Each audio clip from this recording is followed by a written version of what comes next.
नए टॉपिक के साथ पुनः आप सभी के बीच उपस्थित हैं और आज हम चर्चा करेंगे भारतीय नागरिक सुरक्षा संहिता 2023 के कुछ महत्वपूर्ण धाराओं के विषय में, जो सीआरपीसी में कहीं दूसरी जगह पे जिसका वर्णन किया गया था और भारतीय नागरिक सुरक्षा संहिता अर्थात बीएनएसएस 2023 में उसे कहाँ पे रिप्लेस किया गया है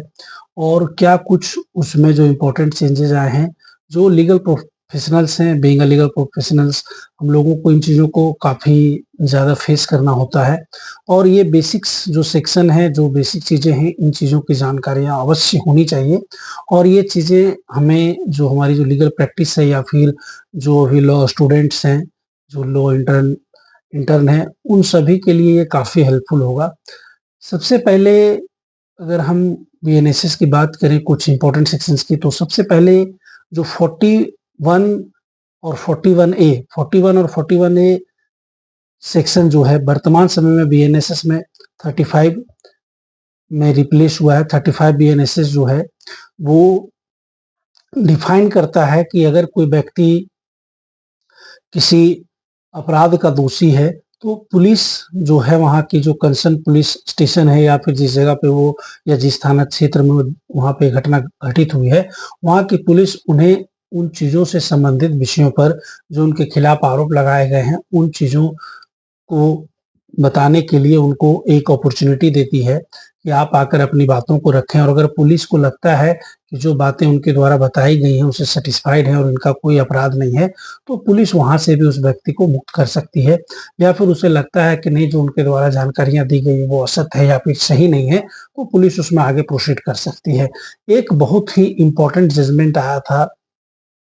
Arnesh Kumar versus state of Bihar का, उसमें 41A की जो इम्पोर्टेंस है उसको काफ़ी अच्छे से डिफाइन किया गया है। उस जजमेंट को भी आप चाहे तो पढ़ सकते हैं और वहाँ से काफ़ी सुविधा सकते हैं। बिलो 7 ईयर्स जो भी पनिशेबल ऑफेंस है उसमें 41A सीआरपीसी जो थी, अब वर्तमान समय में 35 बीएनएसएस के अकॉर्डिंग पुलिस को इंफॉर्मेशन देना मस्ट है, पुलिस को नोटिस सर्व करना मस्ट है, उसके बाद ही वो आगे की कार्रवाई कर सकती है। इसके अलावा एनबीडब्ल्यू का एक प्रोसेस है, जैसे बीडब्ल्यू बेलेबल वारंट है वैसे NBW non bailable warrant recall के लिए। नॉन बेलेबल वारंट रिकॉल के लिए क्या है कि अगर कोई कोर्ट, कोई माननीय न्यायालय के द्वारा किसी अपराधी के विरुद्ध अगर एनबीडब्ल्यू इशू किया गया है, जो पहले 70 क्लॉज 2 में था आपका सीआरपीसी में, वर्तमान समय में वो 72 क्लॉज 2 में वर्णित किया गया है, वो एनबीडब्ल्यू रिकॉल कोर्ट के पास अधिकार है कि कर सकती है। उसके अलावा एक बहुत ही इंपॉर्टेंट सेक्शन है, इसके लिए एक स्पेशल वीडियो भी मैं बनाऊंगा आप सभी के लिए।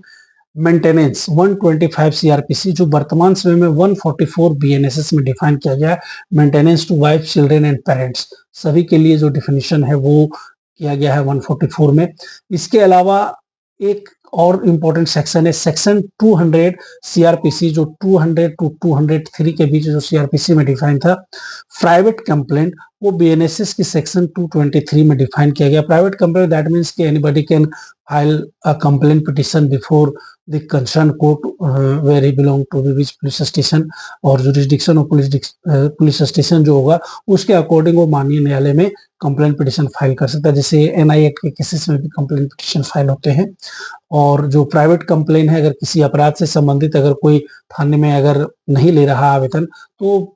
आम जनता के पास एक अपॉर्चुनिटी है कि वो माननीय न्यायालय के समक्ष 223 बीएनएसएस की धारा के अधीन, जो पहले 200 सीआरपीसी थी उसके अधीन फाइल होता था, अब 223 बीएनएसएस के अधीन प्राइवेट कंप्लेन फाइल करके वहां पे अपनी प्रक्रिया को आगे बढ़ा सकती है। डिस्पेंसन ऑफ पर्सनल अपीयरेंस, किसी व्यक्ति के पर्सनल जो उपस्थिति है उसको भी अगर न्यायालय चाहे तो अपने स्तर से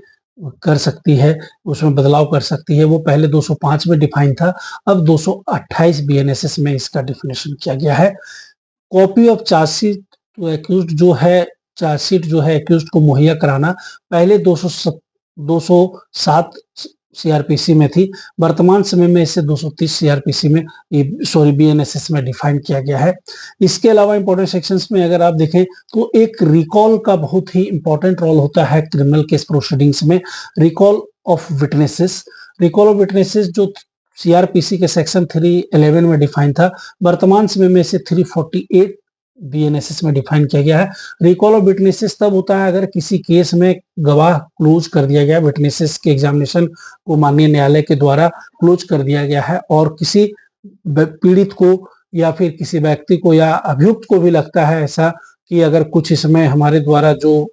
है वो गवाह दिए जाएंगे जिससे हमें न्यायालय को सही जगह, इस केस में सही जगह पहुंचाने में मदद मिलेगा और जो निर्दोष व्यक्ति है या जो दोषी व्यक्ति है उसको सजा दिलाने में या निर्दोष व्यक्ति को सजा से मुक्त कराने में सहयोग मिलेगा, उस परिस्थिति में रिकॉल ऑफ विटनेसेस की पिटीशन फाइल की जा सकती है, जो पहले 311 में फाइल होती थी, अब 348 बीएनएसएस के अकॉर्डिंग फाइल होगी। इसके अलावा 313 का 313 जो सीआरपीसी की धारा थी, अब एक्यूज्ड की स्टेटमेंट का जो बयान होता था जो अभियुक्त का, वो अब 351 बीएनएसएस में होगा। 317 का क्रिमिनल प्रोसीडिंग्स में एक बहुत ही इंपॉर्टेंट रोल है और बहुत अगर इसका हम देखें तो एक बहुत बड़ा रोल होता है किसी भी एडवोकेट को एक थोड़ा इजियर वे में अपने क्लाइंट्स को, खास करके एक्यूज्ड जो पर्सन्स होते हैं उनको अपने ओर से फैसिलिटेट करने में, कि उनके एब्सेंस में भी पिटीशन लगा करके हम माननीय न्यायालय से एक तारीख मांग सकते हैं। तो 317 जो एक्यूज्ड के एब्सेंस में जो उनकी जो प्रेजेंटेशन लगती थी, रिप्रेजेंटेशन लगती थी, वो 317 सीआरपीसी पहले डिफाइन करती थी। वर्तमान समय में 355 सीआरपीसी अब उनको डिफाइन करेंगे। Exemption of accused means accused की अनुपस्थिति में भी न्यायिक प्रक्रिया चलेगी, जिसके लिए पहले 317 की पिटीशन लगती थी, अब 355 बीएनएसएस के अधीन ये पिटीशन लगेगी। इसके अलावा कॉम्प्रोमाइज जो 320 सीआरपीसी में डिफाइन था, अब 359 सीआरपीसी इसको डिफाइन कर सकती है। सुलह है जब मुकदमे में दो व्यक्ति हैं, जैसे परिवादी और अभियुक्त हैं या फिर सूचक और अभियुक्त हैं, इन्फॉर्मेंट और एक्यूज्ड है, तो उन लोगों के बीच में अगर कॉम्प्रोमाइज होना है तो पहले 320 सीआरपीसी में प्रोसीडिंग्स थी, अब इसे 359 सीआरपीसी में कर दिया गया, सॉरी माफ कीजिएगा 359 बीएनएसएस में कर दिया गया है। और अब जो भी कॉम्प्रोमाइज सुलह से संबंधित जो आवेदन होंगे वो 359 बीएनएसएस में फाइल होंगे। इसके अलावा 389 सस्पेंशन ऑफ सेंटेंस, जो किसी को सजा होती है उसका जो सजा मुकर्रर होती है उसको माफी करने के लिए या फिर सजा कम करने के लिए, उसमें जो बदलाव होने हैं सस्पेंड करने के लिए, तो अब 430 बीएनएसएस में इसे अब कर दिया गया है। रिवीजन के लिए जो प्रोविजंस पहले 397 सीआरपीसी में अवेलेबल थे, अब वो 438 सीआरपीसी में अवेलेबल हैं और रिवीजन की जो प्रक्रिया है अब वो 438 को फॉलो करेगी। इसके अलावा जो पहले प्रक्रियाएं थी 401 में हाई कोर्ट को जो रिवीजन का पावर था, अब वो 442 में चला गया है बीएनएसएस में। इसके अलावा बेल के जो प्रोविजंस पहले 436 सीआरपीसी में थे, अब उसे 478 बीएनएसएस में कर दिया गया है। 436 ए के अकॉर्डिंग जो बेल के जो प्रोविजन थे उसे अब जो मैक्सिमम पीरियड ऑफ डिटेंशन और जो बेल की जो प्रक्रिया जो 436 ए डिफाइन करती थी, अब इसे 479 बीएनएसएस में कर दिया गया है। 437 सीआरपीसी की जो प्रोविजन थी bail in non bailable offences में, जो गैर जमानती जो धारा थे उसके जो प्रोविजंस पहले 437 में थे, अब उसे 480 बीएनएसएस में कर दिया गया है। इसके अलावा 438 जो धारा थी एंटीसिपेटरी बेल एप्लीकेशन के लिए, अगर कोई व्यक्ति बिना न्यायालय में सरेंडर किए या फिर बिना जेल गए अगर किसी ऐसे अपराध में जो अजमानती धारा में है, गैर जमानती धारा के अधीन अगर अपराध किया हुआ है, तो एंटीसिपेटरी बेल की जो प्रोविजन है उसके लिए वो 482 के अधीन अब जो बीएनएसएस है 482 उसके अकॉर्डिंग अब फाइल होगी। इसके अलावा 439 जो हाई कोर्ट का जो और सेशन कोर्ट का जो पावर था बिल का, वो अब 483 में कर दिया गया है। इसके अलावा डिक्लेरेशन ऑफ श्योरिटी जो 441 ए बीएनएसएस में थी, अब वो 486 बीएनएसएस अब इसे डिफाइन करेगी। 441 ए सीआरपीसी की पार्ट जो थी वो अब 486 में अब रहेगी बीएनएसएस की। इसके अलावा कैश सिक्योरिटी, कभी कभी कुछ कुछ केसेस में माननीय न्यायालय के द्वारा कैश सिक्योरिटी का भी प्रोविजन किया जाता है, जो 445 की जगह अब 490 बीएनएसएस में होगी।